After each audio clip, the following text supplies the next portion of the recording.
વાત કરીશું એક એવા ઊંટ વૈદની કે જેણે પગ માલિશના એક ટીપાનો 11,000 ચાર્જ લગાવી 19 લાખનું બિલ પકડાવ્યું।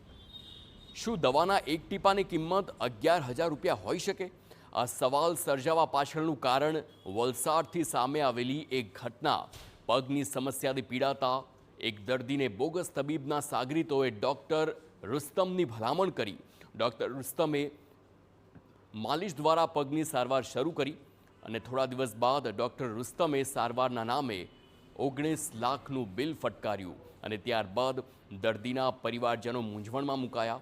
દાવો છે કે ડૉક્ટર રુસ્તમ એક ટીપાના 11,000 લેખે 171 ટીપા દ્વારા સારવાર કરી હોવાનું જણાવ્યું છે। જોકે રૂપિયા ન હોવાથી અને ઠગાઈની આશંકાએ દર્દીના સંબંધીએ ગુનો નોંધાવ્યો છે।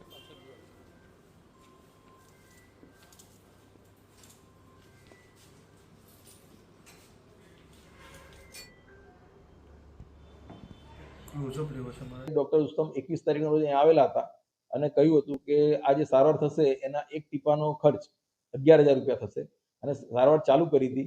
જે દરમિયાન સારવાર દરમિયાન 171 ટીપા નાખેલા અને જેનું બિલ એમણે 19 લાખ રૂપિયા જણાવેલું હતું।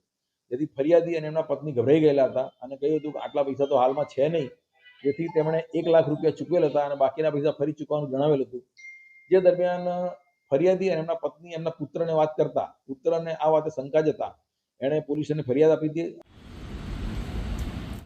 પોલીસને પણ શંકા જતા ફરીવાર આરોપીઓને તપાસ માટે બોલાવ્યા અને રંગે હાથ 2 લોકોની ધરપકડ કરી। તપાસમાં ખુલાસો થયો કે ડૉક્ટર રુસ્તમ નામનો કોઈ વ્યક્તિ હતો જ નહીં અને આ કારસ્તાન અન્ય કોઈ ભેજાબાજનું હતું। પોલીસે તબીબના સાગરીત એવા 2 ઈસમોની ધરપકડ કરી વધુ તપાસ હાથ ધરી। આરોપી બંને હાલમાં પિતા પુત્ર છે, જેમાં મોહમ્મદ સમીર અને મોહમ્મદ ઇરફાન આ 2 આરોપીઓ છે અને ડૉક્ટર રુસ્તમ તરીકે જેને ઓળખાણ આપી હતી હાલમાં મહારાષ્ટ્ર ખાતે રહે છે અને એની તપાસ હાલમાં પોલીસ કરી રહી છે।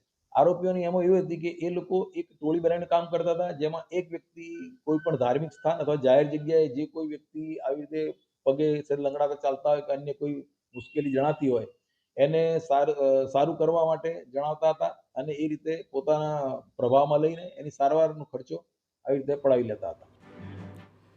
તો આમ દર્દીના પુત્રની સતર્કતાને પગલે પરિવારે તે લૂંટાતા બચી ગયું છે। પોલીસ તપાસમાં એ વાતનો પણ ખુલાસો થયો કે તબીબી સારવારના નામે ઠગ ટોળકી પીડિત લોકોને ટાર્ગેટ કરી લૂંટતી હતી। હાલ આ કેસમાં પોલીસે વધુ તપાસ હાથ ધરી છે।